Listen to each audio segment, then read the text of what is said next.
दोस्तों study point B Kumar के YouTube channel में आपका बहुत बहुत स्वागत है। और आज हम इस क्लास में क्षेत्रमिति में प्रयुक्त होने वाले सभी महत्वपूर्ण सूत्रों को कवर करेंगे, यानी ट्रिक वाइज हम जिसको कह सकते हैं। यानी इसी वीडियो में जो है ये सभी जितने भी क्षेत्रमिति में सूत्र प्रयुक्त होते हैं, चाहे वह घन, घनाभ, गोला, अर्धगोला, शंकु, बेलन, छिन्नक, यानी जो भी हम लोगों को महत्वपूर्ण सूत्र आता है उन सभी सूत्रों को जो है वो कवर कर लेंगे, अर्थात इसी में याद करते हुए चलेंगे। वीडियो स्टार्ट करने से पहले आप लोगों से एक छोटा सा रिक्वेस्ट है, यदि आप लोग अभी तक इस चैनल अर्थात study point B Kumar YouTube channel को सब्सक्राइब नहीं किए तो जल्द सब्सक्राइब कर बेल आइकन प्रेस कर ले, ताकि जब भी वीडियो अपलोड किया जाएगा तो आप लोगों को नोटिफिकेशन के माध्यम से वीडियो प्राप्त हो सके। हम लोग बारी बारी से सभी सूत्र को जो है वो लिख लेते हैं, और आप लोग या तो स्क्रीनशॉट कर सकते हैं या आप लोग भी हमारे साथ लिखते चलिए। तो पहला क्वेश्चन जो है, यानी पहला सूत्र हम लोग घन का पृष्ठीय क्षेत्रफल, तो घन का पार्श्व लिख लेते हैं। पार्श्व पृष्ठीय क्षेत्रफल क्या होता है? तो घन का पार्श्व का मतलब पार्श्व पृष्ठीय क्षेत्रफल, तो पार्श्व पृष्ठीय क्षेत्रफल का मतलब हम लोग कह सकते हैं कि पार्श्व भाग का, तो पार्श्व भाग का क्षेत्रफल जो होता है 4a², जहाँ a क्या है? भुजा है, जहाँ a क्या है? भुजा है। तो घन का पार्श्व पृष्ठीय क्षेत्रफल 4a²। दूसरा घन का संपूर्ण पृष्ठीय क्षेत्रफल, वही बात यहाँ से लिख लेते हैं केवल इसमें, संपूर्ण पृष्ठीय क्षेत्रफल बराबर में 6a², यानी 6 गुना भुजा स्क्वायर। हम इसको क्या कह सकते हैं? 6 गुना भुजा स्क्वायर या 6a² या 6a², जैसे मतलब याद हो जाएगा हम लोग याद कर सकते हैं। उसके बाद तीसरा जो हम लोग पढ़ेंगे वह घन का आयतन, यानी घन का आयतन। तो घन का आयतन क्या हो जाता है? भुजा क्यू। घन का आयतन बराबर में क्या होता है? भुजा क्यू, यानी a क्यू। तो घन में इतना पढ़ना है, घन का मतलब पार्श्व पृष्ठीय क्षेत्रफल। अब जैसे हम लोग एग्जाम्पल ले लेते हैं, किताब ही ले लेते हैं, तो किताब का क्या हो जाएगा? जैसे यह मेरा हाथ यदि ले लेते हैं तो एक भाग ऊपर एक भाग नीचे 2 हुआ, इसके बाद यहाँ से 3 4, इस इधर से यह भाग 5, और यहाँ कहीं ना कहीं यदि किताब हो तो यहाँ भी तो कटा होगा, तो 6 भाग हो जाएगा। तो घन का पार्श्व पृष्ठीय क्षेत्रफल की यदि बात कर ले तो 4a², घन का संपूर्ण पृष्ठीय क्षेत्रफल 6a², घन का आयतन a क्यू, यानी भुजा क्यू। अब हम लोग घनाभ पर चलते हैं। घनाभ का आयतन, तो घनाभ का पार्श्व पृष्ठीय क्षेत्रफल पहले हम लोग पढ़ लेंगे। तो घनाभ का पार्श्व पृष्ठीय क्षेत्रफल क्या होता है? तो घनाभ का पार्श्व पृष्ठीय क्षेत्रफल तो 2 × L + B × H क्या हो जाता है? 2 × L + B × H, ये घनाभ का क्या? पार्श्व पृष्ठीय क्षेत्रफल। उसके बाद हम लोग पढ़ेंगे घनाभ का संपूर्ण पृष्ठीय क्षेत्रफल। क्या पढ़ेंगे?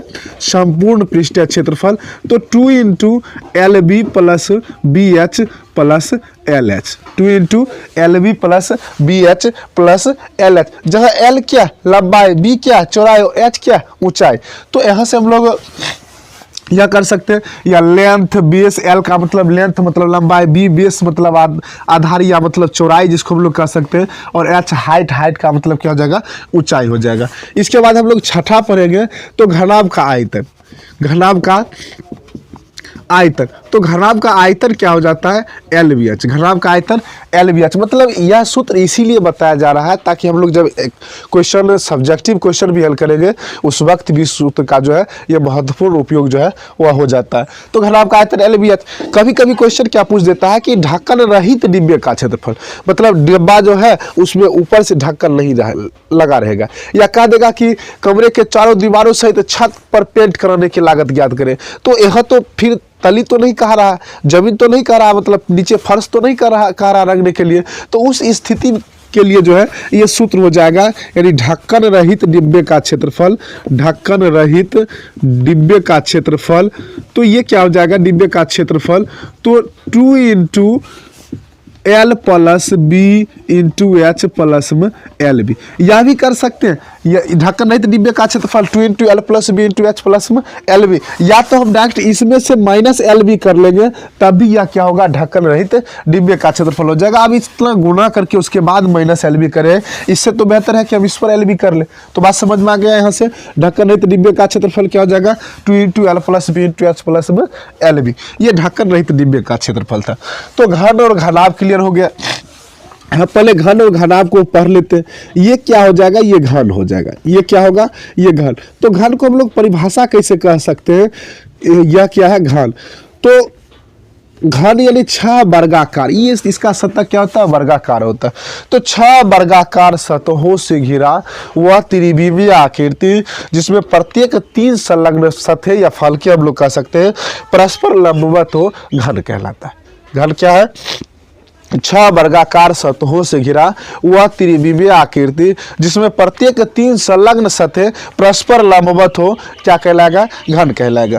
अब इसके बाद हम लोग घनाभ पढ़ेंगे, तो घनाभ का परिभाषा क्या हो जाएगा, 6 आयताकार, क्या कहेंगे, 6 आयताकार सतहों, यहाँ से सेम परिभाषा वही कहेंगे, सिर्फ फर्क क्या है कि इसका सतह वर्गाकार हो जाता है घन का, और घनाभ का क्या होता है, आयताकार होता है। लेकिन हो सकता है इसका 2 सम्मुख सतह वर्गाकार भी हो सकता है, सामने का सतह यह और यह वर्गाकार भी हो सकता है। लेकिन घन और घनाभ में अंतर अब समझ में आ गया होगा। घन 6 वर्गाकार सतहों से घिरा वह त्रिविमीय आकृति जिसमें प्रत्येक 3 संलग्न सतह परस्पर लंबवत हो, घन कहलाता है। और घनाभ 6 आयताकार सतहों से घिरा वह त्रिविमीय आकृति जिसमें प्रत्येक 3 संलग्न सतह परस्पर लंबवत हो, घनाभ कहलाता है। तो घन घनाभ यहाँ से क्लियर हो गया। घन घनाभ का सूत्र भी जो है हम यहाँ ऊपर लिख दिए। अब हम लोग पढ़ेंगे बेलन, पढ़ लेते हैं पहले बेलन, बारी बारी से सभी पढ़ेंगे।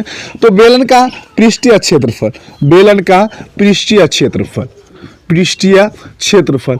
अब हम यहाँ से बेलन पहले बना लेते हैं। तो बेलन यहाँ से, ये क्या है, बेलन, ये क्या है, बेलन।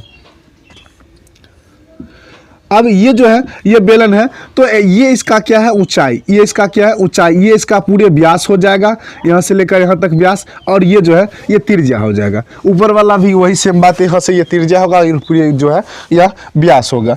तो बेलन का पृष्ठीय क्षेत्रफल यदि पूछा जाए तब क्या होगा, 2 पाई RH। बेलन का पृष्ठीय क्षेत्रफल क्या हो जाएगा, 2 पाई RH। उसके बाद दूसरा हम लोग बात करेंगे, यानी 9 नंबर सूत्र, बेलन का संपूर्ण पृष्ठीय क्षेत्रफल, बेलन का संपूर्ण पृष्ठीय क्षेत्रफल। तो संपूर्ण पृष्ठीय क्षेत्रफल और पृष्ठीय क्षेत्रफल में हम लोग अंतर स्पष्ट करेंगे। तो बेलन का पृष्ठीय क्षेत्रफल का मतलब क्या, ये ऊपर और नीचे छोड़कर है। पृष्ठीय क्षेत्रफल का मतलब कि ऊपर का आधार और नीचे का आधार जो है यह छूटा हुआ। लेकिन जब हम संपूर्ण पृष्ठीय क्षेत्रफल लिखेंगे तब 2 पाई RH तो लिखेंगे ही, प्लस में एक वृत्त का क्षेत्रफल और एक नीचे, चूंकि दोनों वृत्ताकार है तो 2 वृत्त का क्षेत्रफल यानी 2 पाई R²। अब हम इसको कॉमन ले लेते हैं, 2 पाई R। अब इस वाले को जो है पहले लिख लेते हैं R+H, इसमें H हो जाता है। तो हम लोग जो जैसे हम लोगों को याद रहता था, यानी जैसे हम लोग याद किए थे, तो उस आधार से निकाले तो R इसका वाला पहले लिख लिया और H जो है वो बाद में लिखे, कारण इससे कोई फर्क पड़ेगा नहीं। 2 जोड़ 3 भी 5 ही होता है, 3 जोड़ 2 भी 5 ही होता है। तो 2 पाई R इंटू R+H, ये क्या है, बेलन का संपूर्ण पृष्ठीय क्षेत्रफल है। बेलन का संपूर्ण पृष्ठीय क्षेत्रफल 2 पाई R इंटू R+H। यहाँ तक यह क्लियर हो गया।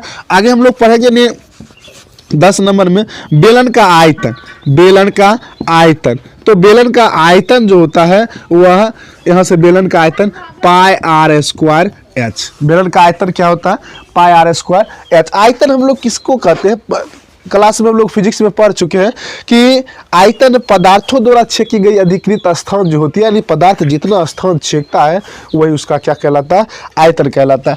तो बेलन का आयतन क्या हो जाएगा, पाई R²H। यहाँ तक क्लियर हो गया, यानी 10 जो है यह सूत्र हम लोग क्लियर कर लिए हैं। अब यहाँ से आप लोग या तो लिख सकते हैं या स्क्रीनशॉट कर सकते हैं। हम यहाँ साइड होते हैं, फिर हम लोग अगले 11वें नंबर सूत्र पर चलेंगे।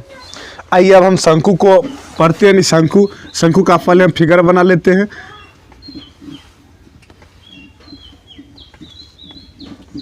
ये जो है ये शंकु हो जाएगा, ये क्या है, इस शंकु है, और ये इसकी ऊंचाई यानी जिसको हम लोग हाइट कहते हैं, और ये इसकी तिरछी ऊंचाई, यानी ये H और ये R, यानी R त्रिज्या, हाइट यानी ऊंचाई, और L जो है वह तिरछी ऊंचाई जो है वह हो जाएगा। तो हम लोग पहले पढ़ेंगे शंकु का पृष्ठीय क्षेत्रफल, शंकु का पृष्ठीय क्षेत्रफल। तो शंकु का पृष्ठीय क्षेत्रफल का सूत्र जो हो जाएगा, पृष्ठीय क्षेत्रफल जब पूछा जाएगा तब यह क्या हो जाएगा, पाई RL। शंकु का पृष्ठीय क्षेत्रफल पाई RL। शंकु का संपूर्ण पृष्ठीय क्षेत्रफल, शंकु का संपूर्ण पृष्ठीय क्षेत्रफल यानी संपूर्ण पृष्ठीय क्षेत्रफल। तो संपूर्ण पृष्ठीय क्षेत्रफल में क्या होगा कि एक आधार यह भी तो प्लस हो जाएगा, पाई R² भी तो प्लस हो जाएगा। पाई R² यानी वृत्त का क्षेत्रफल पाई R² प्लस में पाई RL। पाई क्या कर लेंगे, पाई आर कॉमन ले लेंगे, pi R into R plus L, ये क्या हो जाएगा, शंकु का संपूर्ण पृष्ठीय क्षेत्रफल। तो शंकु का संपूर्ण पृष्ठीय क्षेत्रफल क्या होता है, pi R into R plus L. कहाँ से आया, तो ये आधार का क्षेत्रफल प्लस शंकु का पृष्ठीय क्षेत्रफल। अब शंकु का जो आयतन होता है वह बेलन के आयतन का 1/3 होता है, यानी शंकु का आयतन जो होगा वह बेलन का आयतन का 1/3। तो बेलन का आयतन क्या होता था, पाई आर स्क्वायर एच, और उसका 1/3 करेंगे तो 1/3 पाई आर स्क्वायर एच जो है ये इसका क्या हो जाएगा, आयतन। तो शंकु का आयतन यहाँ तक क्लियर हो गया। यानी अभी हम लोग पढ़े घन, घनाभ, बेलन और शंकु पढ़ लिए थे। अब हम लोग पढ़ेंगे गोला और अर्धगोला। तो गोला यानी ये जो हो जाएगा ये हम लोग वृत्ताकार कह सकते हैं, या लगभग मतलब फिगर दोनों में अंतर होता है, गोला और वृत्त में जो है वो अंतर होता है। तो गोला का पृष्ठीय क्षेत्रफल, गोला का पृष्ठीय क्षेत्रफल यानी पृष्ठीय क्षेत्रफल का या संपूर्ण पृष्ठीय क्षेत्रफल का, इसमें कहीं कोई फर्क पड़ेगा नहीं, यानी 4 पाई आर स्क्वायर हो जाता है। और गोला का आयतन, गोला का आयतन, तो गोला का आयतन क्या हो जाता है, 4/3 पाई आर क्यू। आयतन बराबर 4/3 पाई आर क्यू। तो ये था गोला का 4/3 पाई आर क्यू, ये गोला का आयतन था। अब हम लोग पढ़ेंगे अर्धगोला। अर्ध का मतलब आधा, अर्ध का मतलब आधा, बस इसका आधा करते चले जाएंगे। अर्धगोला का पृष्ठीय क्षेत्रफल, अर्धगोला का पृष्ठीय क्षेत्रफल बराबर में क्या हो जाएगा, 2 पाई आर स्क्वायर। 4 का आधा कितना, 2 पाई आर स्क्वायर। फिर इसमें एक प्लस पॉइंट हो जाएगा कि अर्धगोला का संपूर्ण पृष्ठीय क्षेत्रफल। इसी में क्या क्या कर देगा, अर्धगोला का संपूर्ण पृष्ठीय क्षेत्रफल, तो ये क्या हो जाएगा, 3 पाई आर स्क्वायर। ऑब्जेक्टिव क्वेश्चन बराबर यही पूछता है कि अर्धगोला का संपूर्ण पृष्ठीय क्षेत्रफल क्या होगा। त्रिज्या दे दिया जाएगा, अर्धगोला का संपूर्ण पृष्ठीय क्षेत्रफल तो क्या आ जाएगा, 3 पाई आर स्क्वायर। इसके बाद अर्धगोला का आयतन, अर्धगोला का आयतन, अर्धगोला का आयतन बराबर ये 4/3 पाई आर क्यू है, यहाँ से 4/3 पाई आर क्यू। हम इसको जब 2 से भाग देंगे तो 4 मतलब 4 जो है वह 2 से कट जाएगा 2 बार में, तो 2/3 पाई आर क्यू, यानी उसका जो है ये आधा। तो यहाँ तक क्लियर हो गया, गोला, अर्धगोला, बेलन, शंकु, घन, घनाभ, यह क्लियर हो गया। अब हम लोग छिन्नक को पढ़ेंगे, यानी हमारा जो अगला टॉपिक जो होगा वह क्या होगा, छिन्नक। आप लोग इसे लिख सकते हैं या स्क्रीनशॉट करके रख सकते हैं। तो हम लोग अब अगला जो टॉपिक क्या पढ़ेंगे, छिन्नक, वो हम छिन्नक देख लेते हैं। यानी शंकु को ही काट कर यदि हम लोग 2 भाग में काट दें तो एक भाग तो शंकु पूर्ववत बना ही रहेगा, लेकिन दूसरा भाग क्या हो जाएगा, छिन्नक हो जाएगा। दूसरा भाग क्या हो जाएगा, छिन्नक।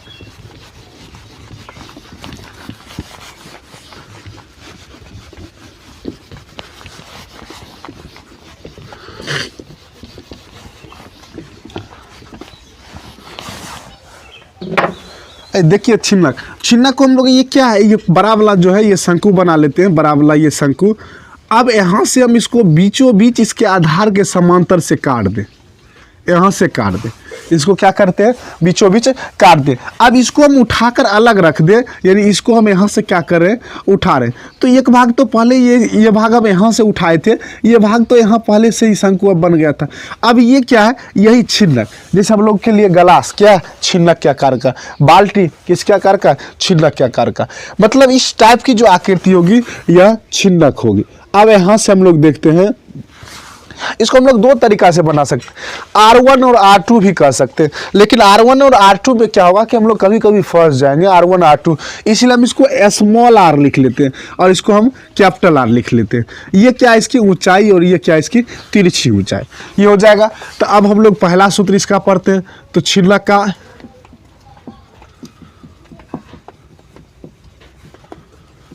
पृष्ठीय क्षेत्रफल, तो छिन्नक का पृष्ठीय क्षेत्रफल जो होता है वह क्या होता है, तब हम यहाँ से देखेंगे तो क्या होता था, पाई आर एल, पाई आर एल यहाँ से। अब यहाँ से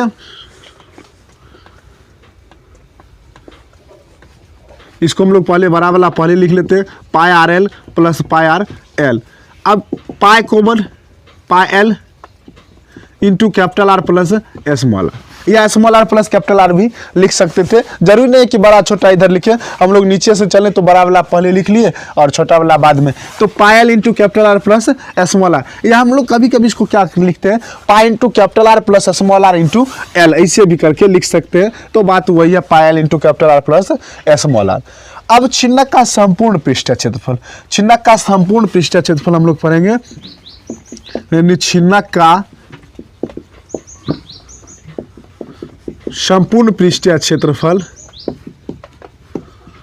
तो क्या होता है, pi L into capital R plus small R तो होगा ही, प्लस में दोनों आधार का क्षेत्रफल यानी पाई into capital R square plus में स्मॉल आर स्क्वायर। अब यह कैसे आया तो हम लोग यहाँ से देखेंगे, चूंकि बड़े वाला आधार का क्षेत्रफल पाई आर स्क्वायर, छोटे वाला ऊपर आधार का क्षेत्रफल क्या हो जाएगा पाई आर स्क्वायर। अब पाई पाई दोनों में है तो पाई कॉमन ले लेंगे, इसमें क्या कैपिटल आर स्क्वायर प्लस में स्मॉल आर स्क्वायर। तो यही तो इसमें केवल प्लस किए और कुछ किए, इसमें कुछ नहीं किए। जो पृष्ठीय क्षेत्रफल में से दोनों आधार का क्षेत्रफल जोड़ देंगे वही क्या आ जाएगा, छिन्नक का संपूर्ण पृष्ठीय क्षेत्रफल हो जाएगा। अब हम लोग पढ़ेंगे छिन्नक का आयतन, छिन्नक का आयतन, छिन्नक का आयतन।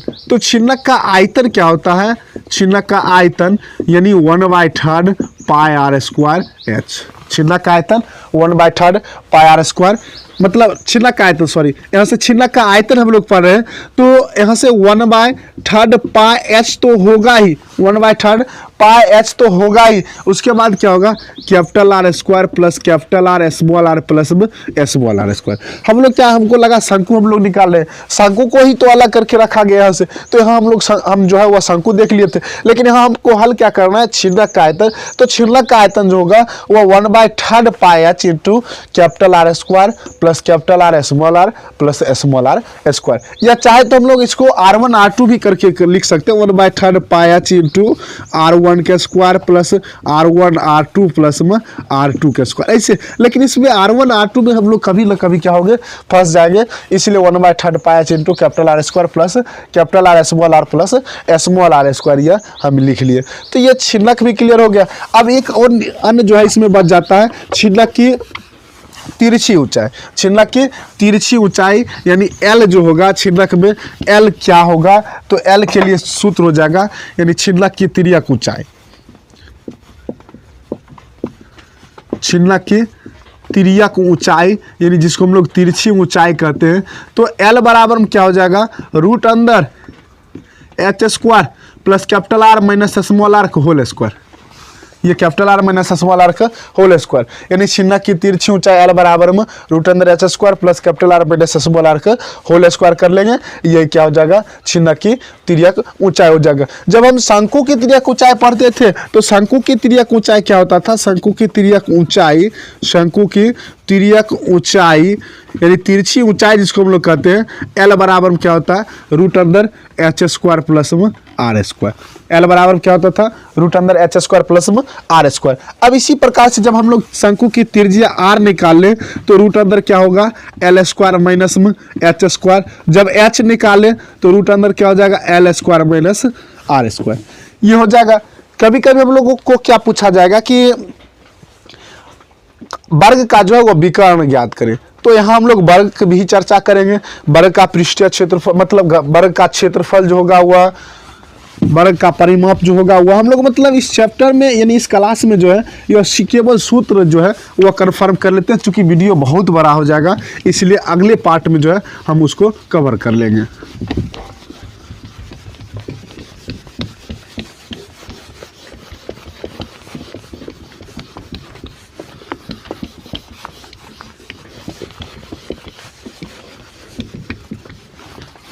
अब हम लोग वर्ग देख लेते हैं, तो वर्ग का परिमाप क्या होता है, वर्ग का चित्र भी हम लोग देख लेते हैं।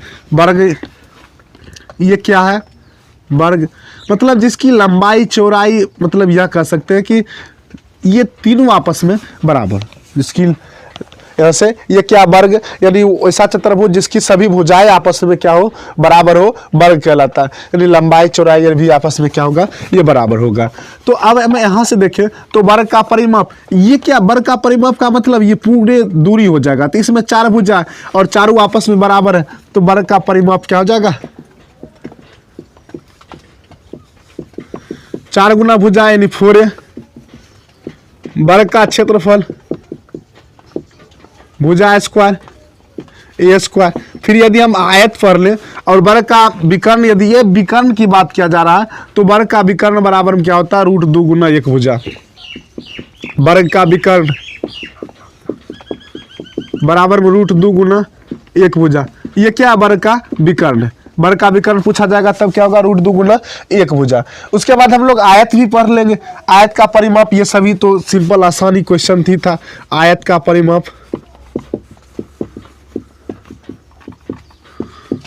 2 इंटू आयत का परिमाप जो है वह पूछा जा रहा है। तो आयत का परिमाप यहाँ से हम लोग यहाँ से देख लेते हैं, ये क्या आयत है, तो इसमें क्या है 2 लंबाई तो 2 इंटू एल, 2 चौड़ाई 2 चौड़ाई तो 2 गुना बी यानी 2b, तो 2 कॉमन ले लिए पहले तो 2 इंटू एल प्लस बी। फिर उसके बाद आयत का क्षेत्रफल, अब जो होगा वो आयत का क्षेत्रफल, आयत का क्षेत्रफल लंबाई गुना चौड़ाई, आयत का क्षेत्रफल लंबाई गुना चौड़ाई। तो ये क्या था, आयत का क्षेत्रफल।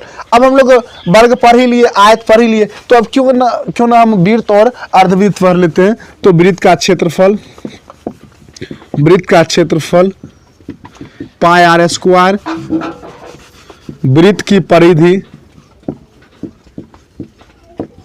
बराबर में 2 पाई।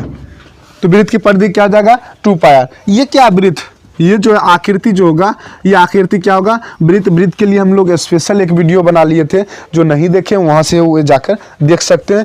तो वृत्त की परिधि क्या हो जाएगा, 2 पाई। आगे हम लोग अर्धवृत्त भी पढ़ लेते हैं। तो अर्धवृत्त की परिधि, अर्धवृत्त का पहले हम लोग क्षेत्रफल निकाल लेते हैं। अर्धवृत्त का क्षेत्रफल यानी हाफ पाई आर स्क्वायर, अर्धवृत्त का क्षेत्रफल क्या हो जाएगा, हाफ पाई आर स्क्वायर। और उसके बाद अर्धवृत्त की परिधि,